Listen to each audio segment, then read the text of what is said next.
Vamos a leer la palabra del Señor en esta hora para tener la enseñanza. Siempre esperamos que Dios hable y Él da la palabra según la necesidad. Nosotros mismos a veces desconocemos nuestra necesidad. Y al oír la palabra de Dios, cuando la oímos, entonces descubrimos la necesidad y también encontramos la respuesta a esa necesidad. En eso consiste el oír la palabra de Dios. La palabra de Dios despierta nuestra conciencia, despierta y hace que seamos conscientes de la necesidad. Porque nosotros de por sí, la mayoría de necesidades espirituales las desconocemos. Tenemos una percepción mayor de las necesidades materiales, físicas, las que están relacionadas con nuestros gustos, con nuestros deseos. Esas las identificamos fácil, porque son naturales. Pero las necesidades espirituales nos tiene Dios que despertar. Nos tiene Dios que enseñárnoslas. Eso es lo que ocurre cuando oímos la palabra de Dios. Entonces vamos a leer aquí en el capítulo 3 de los Hechos de los Apóstoles. Del verso 13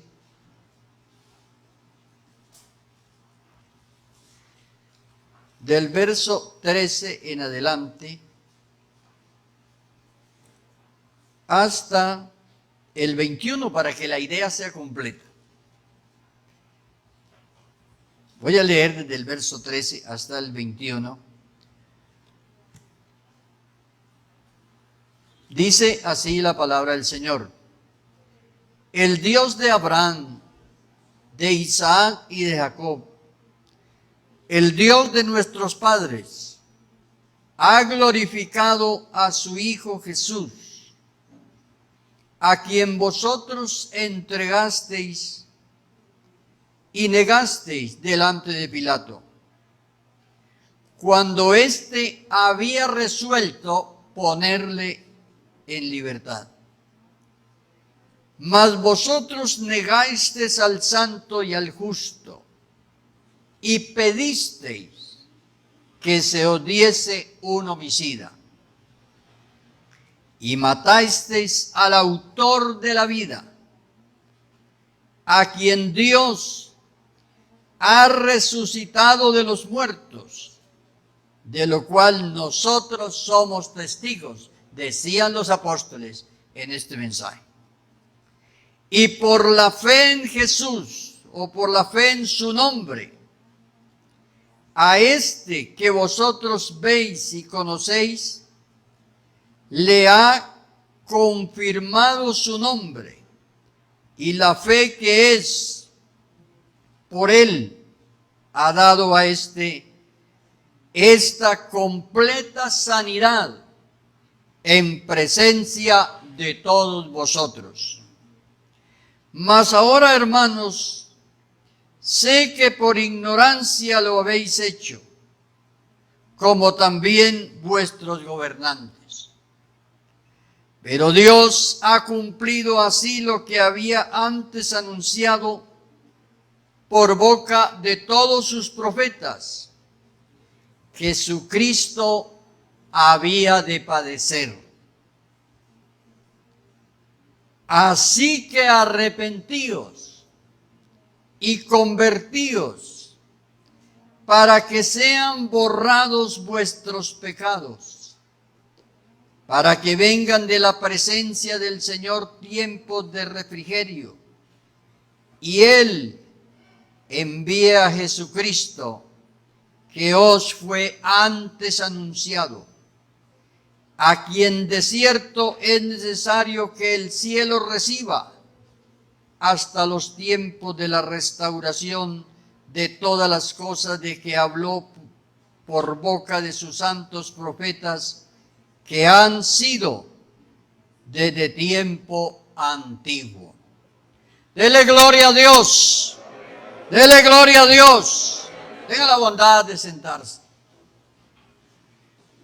Alabanzas al Señor. Bueno, esta es una lectura que encontramos aquí, donde hay una declaración, hay una afirmación, una predicación, un anuncio, una explicación acerca de por qué el cojo de la hermosa había sido sanado. Un cojo que iba siempre y se sentaba a la entrada del templo de la hermosa había sido sanado por los apóstoles. Y esto había causado una discusión, comentarios acerca de por qué había sucedido esto. Y esto dio la ocasión de que Pedro dijera esto. Y vamos a considerar, el mundo tiene expectativas y tienen sus expectativas religiosas respecto a sus creencias que tienen según las costumbres que han aprendido de las tradiciones. Pero la palabra de Dios tiene una verdad y una declaración. El por qué Cristo fue crucificado y el para qué fue crucificado.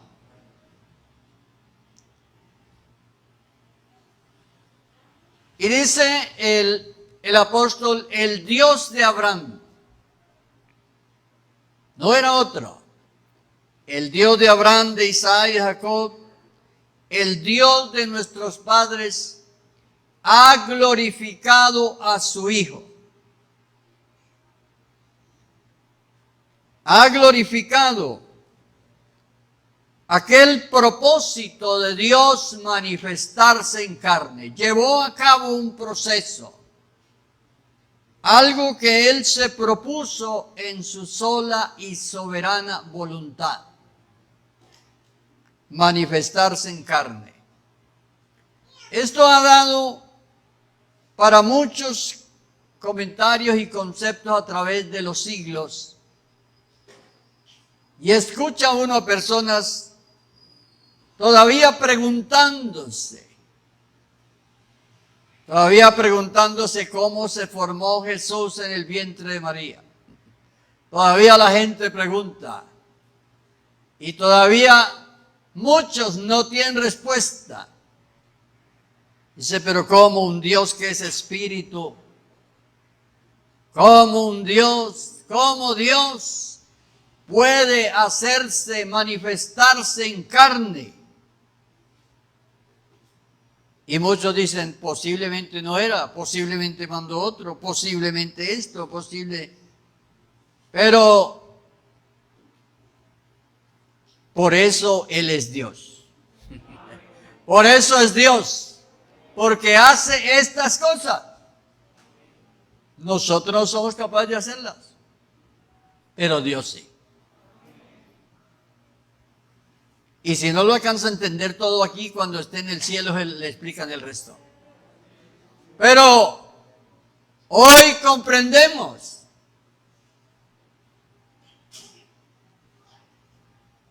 y entonces, esto genera muchas inquietudes en la gente, muchas preguntas. Yo oía una vez un hombre que trataba de predicar la Trinidad. Predicador de alguna denominación, no recuerdo tal, pero lo escuché. Y tratando de predicar, pues, que hay 2 o 3 y esto, él llegó a decir estas palabras: todo iba bien hasta que terminó el Antiguo Testamento, dijo él. Todo iba bien, uno solo. Pero comienza el Nuevo Testamento y comienza el problema, dijo él. Que ya aparece un hijo y que espíritu. Pero se olvidan que el Padre es el Espíritu. El Padre es el Espíritu y debe ser el Espíritu porque Jesús no podía tener dos padres. No podía tener dos padres. Así que el Padre es el Espíritu. Entonces ya no nos queda sino el Hijo y el Padre. Y ahora encontramos que el Padre está en el Hijo. San Juan 10. San Juan 14, 10. Que el Padre está en el Hijo. Entonces, eso para hablar pues de las inquietudes que genera todo esto en la gente. ¿Era imposible para Dios manifestarse en carne? Es que el ser humano no es pecador porque es carne. Y el pecado no está en la carne de la persona. El pecado está en una naturaleza, en una intencionalidad, en una manera de, en una voluntad, intención que el hombre hace de ser malo, ahí donde está. Si la carne fuera malo, entonces Dios no nos podía salvar porque tenía que sacarnos del cuerpo a podernos salvar. Entonces, surgen muchísimas preguntas que realmente los que tenemos la guía del Espíritu de Dios no tenemos problema para comprender esto. Dios se manifestó en carne. ¿Y quién le dice que no? ¿Quién le dice a Dios que no lo haga? El uno dice, si se hizo, no se hizo. Bueno, lo único es que cuando usted lee la palabra de Dios aquí mismo en este libro de los Hechos de los Apóstoles, que él no vio corrupción. Jesús murió y fue sepultado, pero no vio corrupción. Su naturaleza era diferente a la nuestra. Era humana, pero era perfecta. Era Dios manifestado en carne. Gloria a Dios. Por eso la muerte no lo pudo retener y por eso resucitó de entre los muertos. Entonces, todo esto lo hizo el Señor, ¿para qué? Con un propósito. Y ellos estaban primero explicándole a la gente, mire, por eso que pasó es que este hombre está sano.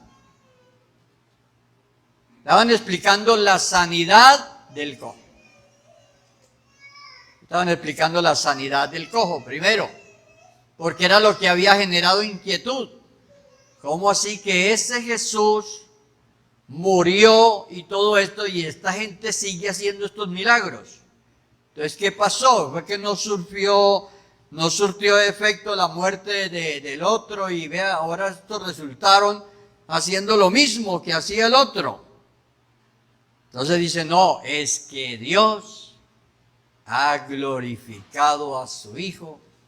O sea, Dios ha hecho un proceso y por ese nombre es que este hombre está sano. Gloria al Señor. Bueno, entonces, hablemos del para qué. El para qué fue Jesús crucificado. El por qué fue crucificado. Era necesario. Lucas lo dice, capítulo 24. Era necesario que Cristo fuera crucificado. Por eso no hacemos procesiones. Por eso no tenemos estatuas sangrantes. para salir a lamentar que Jesús murió. No, porque sabemos que no fue una derrota para Jesús, sino el triunfo nuestro. No fue una derrota, fue el triunfo nuestro. Cristo no lo necesitaba, Dios no lo necesitaba, nosotros lo necesitábamos. Nosotros que estábamos en esclavitud, esclavos del pecado, esclavos de la mentalidad que el diablo le puso a los seres humanos. Esclavos de esa mentalidad que le transmitió el diablo a los primeros: seréis como dioses. Y el hombre se la creyó. Y entonces por eso anda envanecida su mente diciendo que no necesita a Dios. Y creyendo que no lo necesita. Porque eso se lo enseñó, se lo sembró el diablo. Y el hombre lo creyó. De eso nos libera el Señor. Entonces el Espíritu de Dios trata con nosotros y reconocemos a Jesucristo como el Señor de nuestras vidas y somos salvos. Entonces por eso, aquí ya en el verso 19 dice el para qué. Dice: así que, como consecuencia de todo esto que Dios ha hecho, ustedes deben arrepentirse y convertirse para que sean borrados sus pecados. Ya Cristo no murió para que nosotros hagamos procesiones. Cristo murió para que nosotros nos arrepintamos. Para eso murió Cristo, para que la gente se arrepienta y se convierta. A Dios no le agrada todas esas cosas de que hagan como una, y hoy sabe que eso se ha vuelto como una industria ya una industria del cine, podemos decir, películas y todo esto, y las venden y tal, bueno. Entonces hicieron de eso como un carnaval. No, la muerte de Cristo es para que la gente se arrepienta. Los inconversos que me están oyendo allá donde me estén oyendo, no crea que Cristo murió para que usted salga a la calle a cargar nada de eso. Toma la cruz de Cristo, que es confesarlo a Él como el Señor. Toma la cruz de Cristo, pero no una cruz de madera. Toma ese vituperio por servirle al Señor. O sea, entonces, así que arrepentíos. Entonces la persona debe arrepentirse. Mire, el hecho. Y por eso no le dice aquí que se arrepienta antes de decirle lo que Dios ha hecho. Porque una persona, si no reconoce lo que Dios ha hecho, no lo mueve al arrepentimiento. Lo que mueve a la gente al arrepentimiento es ver la grandeza del amor de Dios. Es el amor de Dios. No son ni los juicios de Dios. Mire, los juicios de Dios a los hombres, y está escrito en la palabra. En Apocalipsis dice, cuando caigan los juicios de Dios sobre esta tierra, dice, ni aún así se arrepentirán. Y los juicios, cuando vengan los juicios, la gente se va a enojar contra Dios. No se van a arrepentir. Lo que hace que la gente se arrepienta es que comprenda el amor de Dios. Entonces, por eso nosotros no predicamos que la gran tribulación va a salvar a la gente. que cuando vengan los juicios, entonces la hija mía o el hijo mío o fulano o esto se puede reconciliar. Eso no es verdad. Si el amor de Dios no lo mueve nada.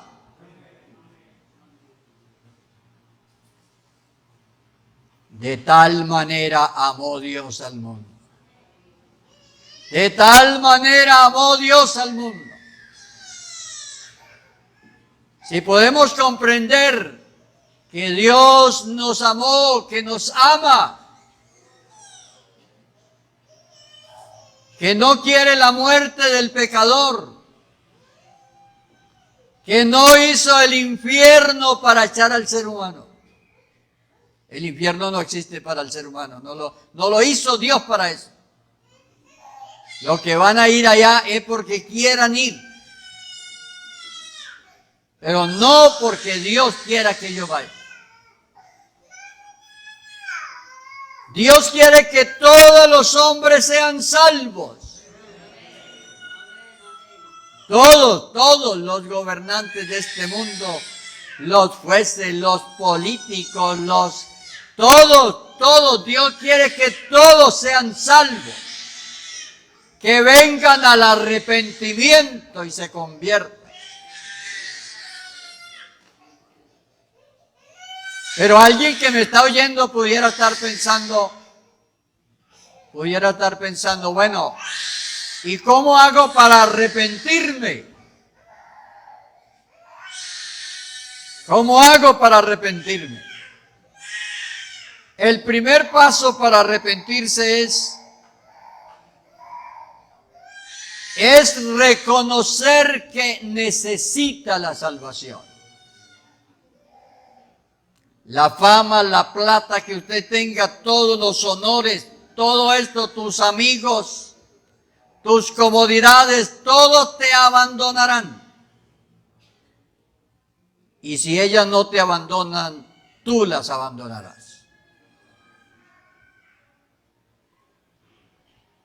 Así que todo en esta tierra es vanidad, porque es pasajero y temporal. Entonces no puede hacerse ilusiones.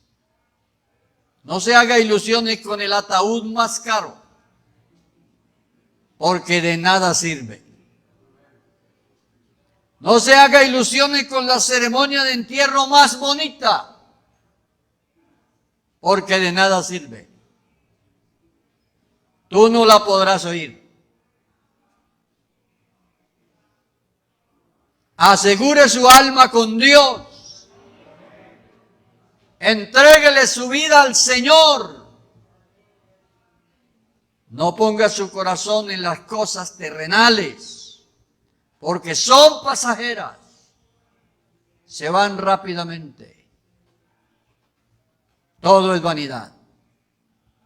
Todo termina. Generación va y generación viene. Usted sale al centro de la ciudad y ve el montón de gente por las calles. Y usted piensa, dentro de 60, 50 años, la mayoría de esta gente ya no está.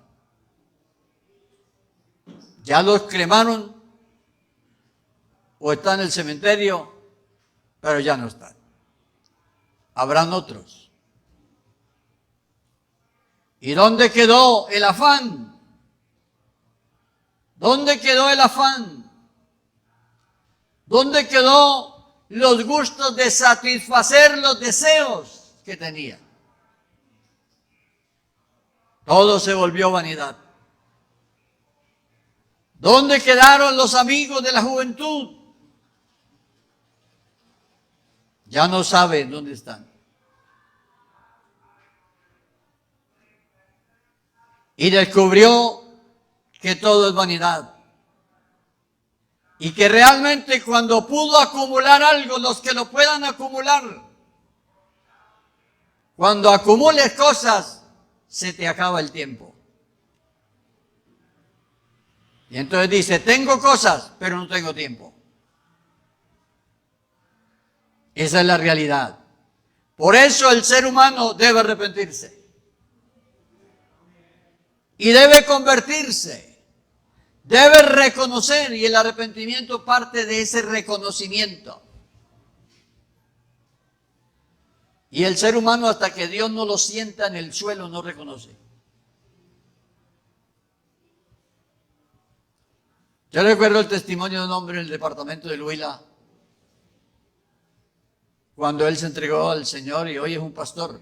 Y él me contaba, él era esclavo del fuego, esclavo del fuego, y jugaba muchísimo y gastaba el dinero en esto. Hasta que Dios lo liberó de esto. Y él decía, o sea, hasta que no quedó sentado en el suelo, no miró para arriba. Por eso cuando la gente tiene cosas, eso produce una falsa seguridad. Y por eso usted va a predicar a los extractos altos de nuestra ciudad, donde presuntamente hay más comodidad. Y a usted le pueden decir loco más fácilmente. Loco, ¿por qué no se dedica a vivir la vida y a disfrutarla? Dicen ellos. ¿Disfrutar qué? Si no trae sino dolor. Dolor y tristeza. Entonces hay que reconocer, es el punto de partida del arrepentimiento. Dios no discute tanto con lo que nosotros hacemos, porque eso lo va a resolver Él. Dios lo que está diciendo es, míreme que estoy aquí, dése cuenta. Y en el Antiguo Testamento por eso Él dice, acuérdate de tu Creador. Más sencillo no se puede. Porque es que el hecho de que usted esté ahí parado, esté ahí sentado, esté ahí vivo, donde esté y me esté escuchando, ya eso prueba que hay un creador. Eso prueba que hay un creador.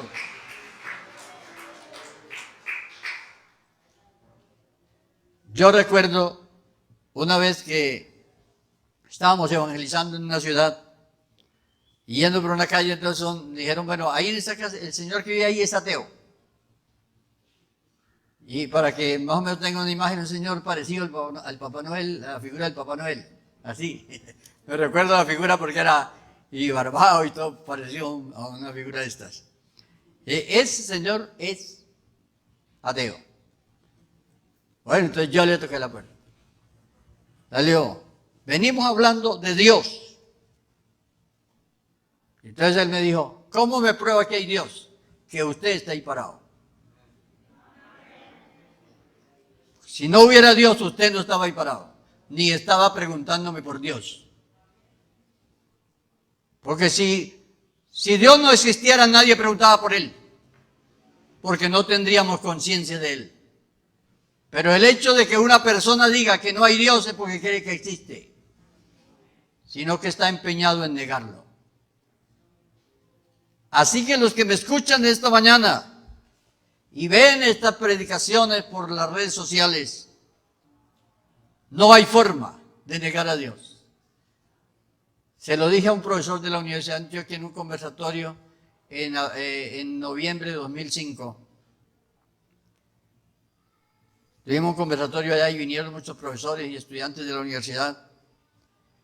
Y entonces, cuando yo planteé las Escrituras y cómo no se puede negar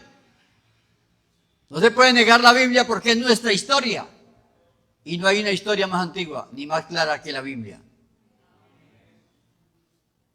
Entonces él dijo, yo vine porque no creo que hay Dios. Y yo le dije, lo que no se cree no se niega. Y entonces se levantó un estudiante y le dio tremendo sermón y le probó científicamente que sí hay Dios. ¡Gloria a Dios! Y son experiencias que Dios le da a uno en esos auditorios. Son auditorios donde se mueven esos pensamientos. Pero la palabra del Señor dice, acuérdate que soy tu creador. Entonces, eso es lo más sencillo que Dios pide. Hay que reconocer que Dios es nuestro creador, que Dios es nuestro redentor. Entonces, la persona puede enojarse, hablar, decir todo, y algunos hasta llegan a pensar, ¿por qué Dios no quita de la tierra a esa persona? No, Dios ya le puso límite. El día que pecare, morirá. ¿Dónde está Hitler? En el polvo de la tierra. ¿Dónde están los que han hecho tanto mal en la humanidad? En el polvo de la tierra. Porque Dios le dijo al hombre, el día que pecare, morirá. Le puso límite. Así que por eso nosotros nos concentramos no en quitar el mal de la tierra, porque de eso se encarga Dios. Nosotros nos concentramos en predicarle a la gente que no elija el mal, que elijan a Dios, porque este Dios mandó que de las tinieblas, vea el poder que tiene, vea el poder que tiene este Dios creador, mandó que de las tinieblas, no de la luz, sino que de las tinieblas resplandeciese la luz. Así que con eso nos mandó un mensaje que tiene el control de todo. Tiene el control de todo, es el Dios soberano. Entonces no ha hecho el fin del mundo y todo esto, no ha terminado con todo esto, no, porque Él es amor. Y porque Él es Dios y no tiene afán. No tiene afán. A veces nosotros alcanzamos a pensar en el afán de decir, bueno, ¿y cuándo será esto? Y que ya terminen con esto. Dios no. No tiene afán porque Él es Dios y Él es eterno. Él es eterno.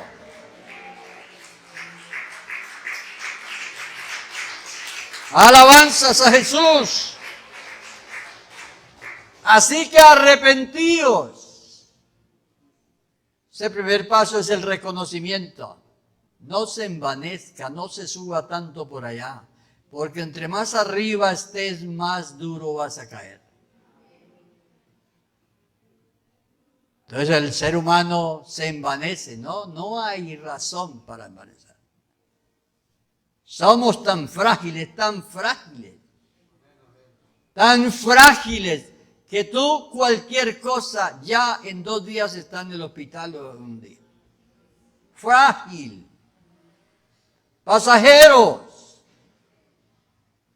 Frágiles, susceptibles.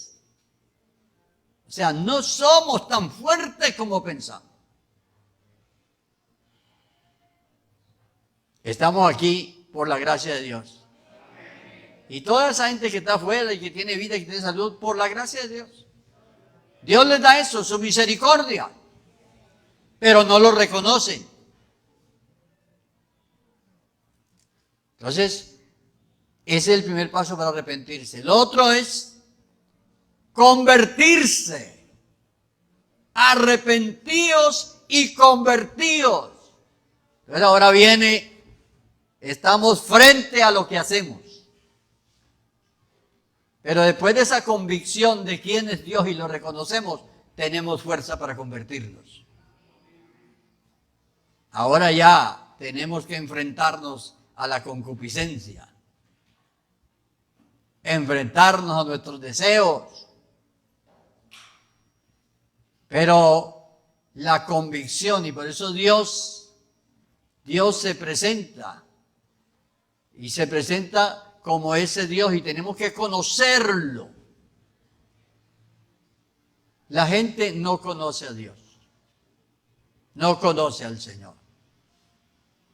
Esperamos que todos los bautizados lo conozcamos. Esperamos que todos los que somos bautizados lo hayamos conocido y sepamos quién es Dios, porque eso es lo que nos da toda la fuerza, toda la convicción para mantenernos firmes y caminar con el Señor. Entonces Dios ha hecho esto tan grande y lo ha hecho para que el hombre lo mire y se convierta de su mal camino. Entonces, mis amados hermanos y amigos, usted allá donde está, bájese de esa nube. El ser humano por naturaleza es altivo, es rebelde, es incrédulo. Esa es la naturaleza pecaminosa del ser humano. Pero la iglesia predica el amor de Dios, que Dios expresó ese amor. Hizo esta grande obra de la redención para ver si la gente levanta la cabeza y mira. Y pueda ver eso. Los que miraron a Él fueron alumbrados. Dice la Biblia en el capítulo 27 de Mateo, dice, cuando le vieron, le adoraron. Dice el salmista en el Salmo número 8, cuando miro los cielos, levanta su cabeza y mira. No la pase, amigo, en esta vida como los animales con la cabeza para abajo. Levante la cabeza. Mira al cielo. Porque si no, vas a perder la vida eterna. No vas a entrar. Vas a tomar trago en esta vida y va a hacer muchas cosas y va a dar rienda suelta a sus deseos y todo esto. Pero eso se te acabará. Eso pasará, dice que pasa como la flor del campo, que por la mañana está y ya hemos oído testimonios. Cuando dice, don fulano se acabó de morir. Y era don fulano. Y usted ve que la ciencia y con todas sus cosas, dice, fulano, de gran nombre. Hemos escuchado de personas de gran nombre.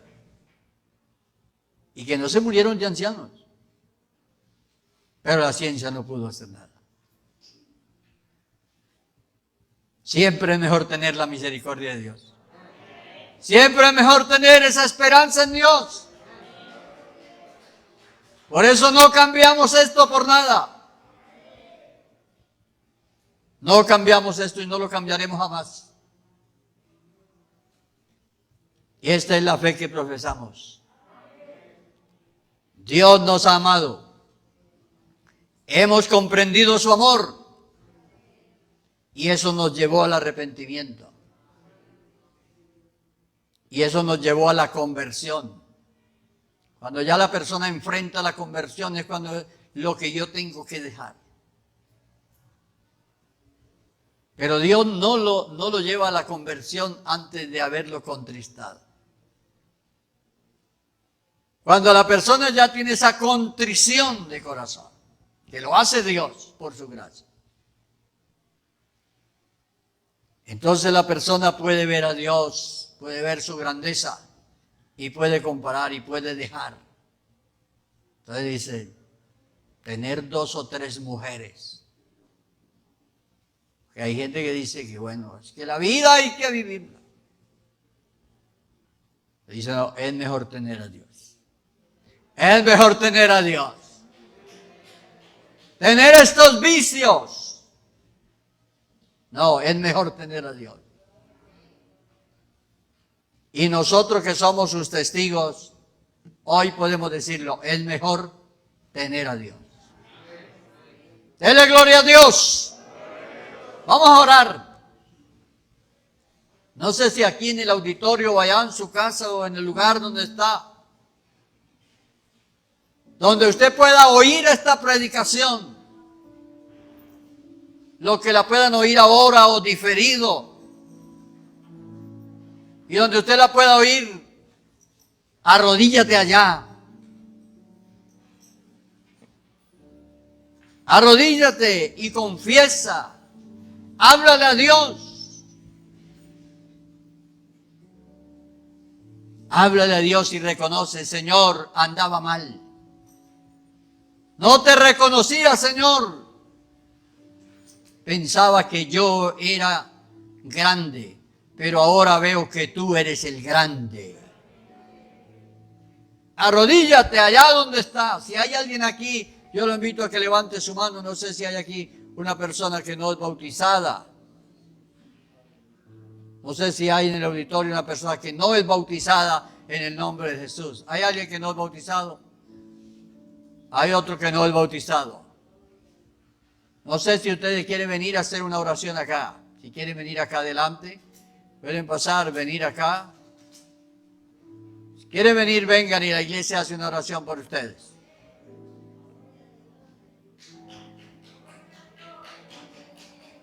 No sé si hay alguien más. Dios, pueden arrodillarse y decirle a Dios lo que ustedes sientan en su corazón. ¿Hay alguien más? Vamos a orar por los que están en casa allá. Allá puede haber alguien que está oyendo. Arrodíllate allá. Y dígale a Dios, Señor, reconozco hoy, yo creía que era muy importante, pero no me había fijado que soy un puñado de tierra que anda.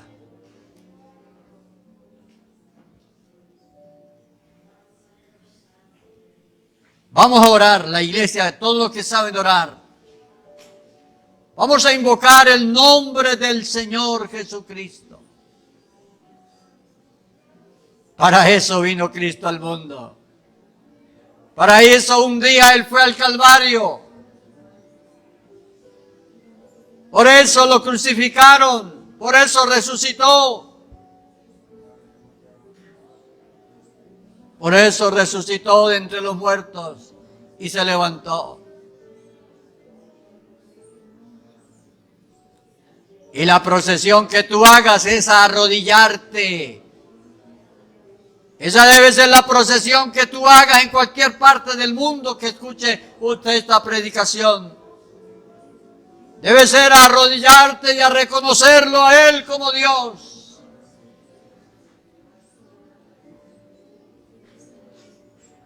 Dios quiere la salvación de toda persona. Oremos, Señor Jesús, te damos gracias.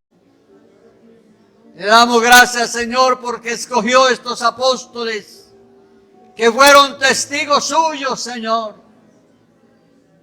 Y estos hombres que sin temor se pusieron en pie y en medio de persecuciones predicaron y anunciaron este evangelio que hoy tenemos. Salva, Señor, que todos los que escuchen esta palabra se arrodillen y te reconozcan